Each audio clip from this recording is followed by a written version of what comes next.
Welcome once again to the class. We had started this job ready program with the aim to help you to perform better in interview, then get selected and progress in your life. In today's I would just discuss with you some common faults in resumes, some common faults in interviews, which you normally never really come to know of it, and you always wonder why my resume was not taken in by the recruiter. Why was it that I was not selected when I did answer all the questions? Okay, let's start with a common resume. Common faults in a resume.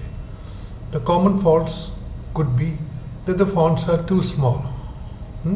It's difficult for the recruiter to read your resume, or the fonts are uneven, which again indicates that lack of proper planning on your part. It also indicates not a very structured mind. Structured and a mind which is serious towards his job. Spelling mistakes. Spelling mistakes are not acceptable. You are expected to use correct spellings. You are expected to use only standard terms which are acceptable.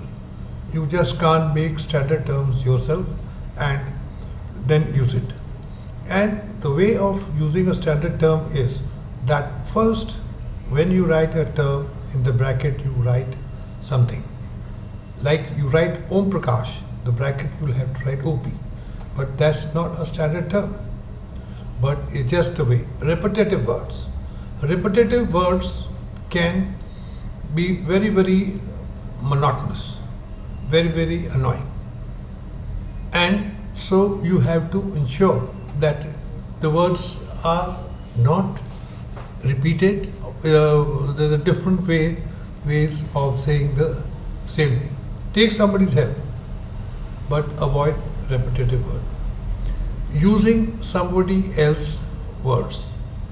This means possibly that you have asked somebody else to write resumes and he's used too many adjectives of that.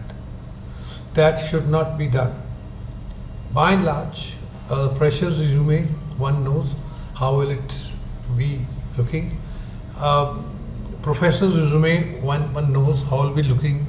Chief executive officer's resume, how will it be looking, one knows.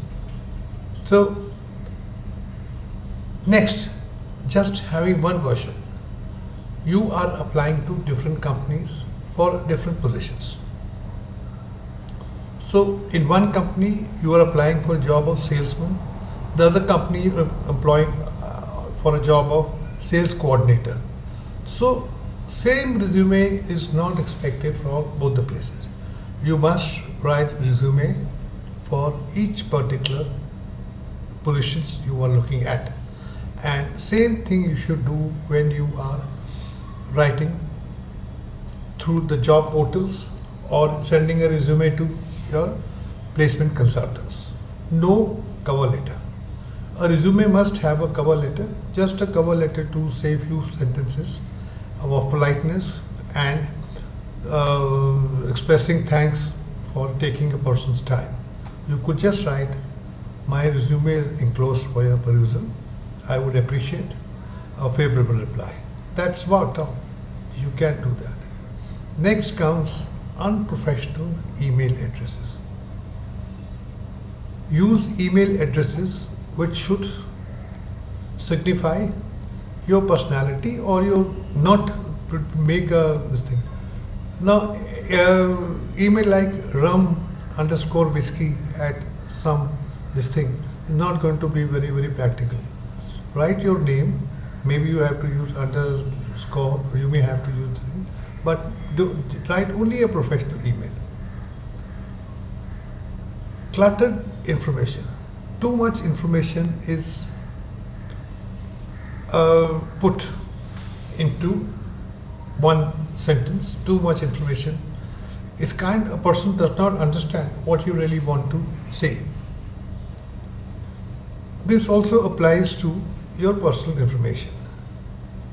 What all personal information you give, that should be points which should indicate to a person what kind of personalities you could have. You could write one line about your father's job or your mother's job, but writing 4 lines on him is not acceptable. Next, using abbreviations or contractions. They should be used with care, and only the standardized versions should be used. So this is the common faults in resume. All are, it is possible for you to take care of all these factors. It requires some effort on your part, but then your own education, your own well-being is at stake. So try and be careful on these points. Now I will come on to the common faults in interviews.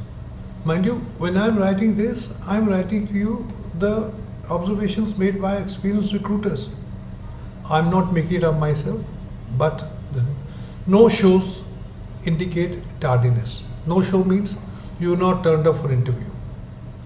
Next time, well, you expect that he'll call you back for interview, he may not call you back. Use of cell phone during interviews.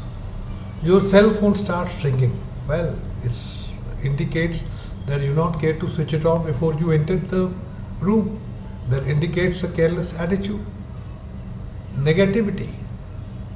Anything which you are talking in terms of negative thing. Well, that can't be done. Why not say, well, we'll try our best, we'll try to do the thing. No, I could not do this. Well, same thing you can say, I tried my best, but I fell short of this thing. Poor first impression.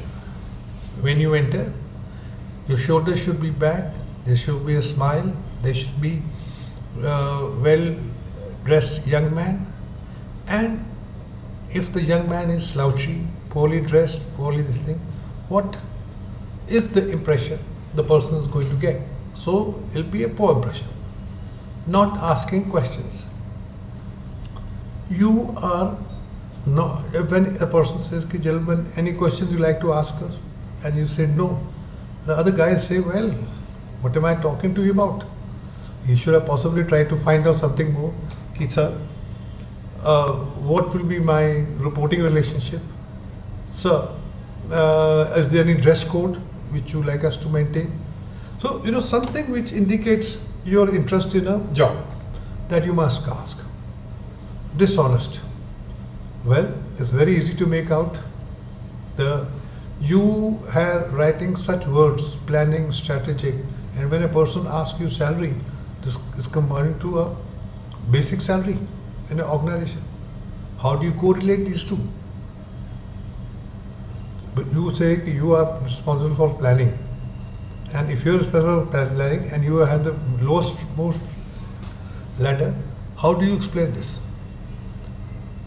Next, rude behavior to others. You are rude to the person who's asked you a difficult question, who's trying to shake you off the balance. You are being rude to him. It indicates lack of patience. It indicates lack of good manners. So be careful.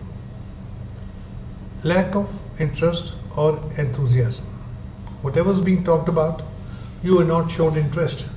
You're answering questions, possibly looking at the wall instead of looking at the recruiter's eyes. So try and look in such a way or behave in such a way that indicates interest. This indicates that you are enthusiastic about the job. Using inappropriate language. Using inappropriate language means using 4-letter words, using short forms, and which are not expected in a formal situation. In a formal situations, you cannot use the words which you may use to your friends in an interview. You cannot call the interviewer a yar, or you cannot call him a friend. You have to address him properly. Sloppy appearances. Well, it is self-explanatory. So in this small video, I am trying to cover the common faults in writing resume and common faults in interview. Try to correct them, take advice, take your peers' advice, take your seniors' advice, take your juniors' advice, talk to me, read my presentation on the website, and try and avoid, so that you can utilize your education, your experience, your expertise in a much better manner. Thank you so much. Happy landings.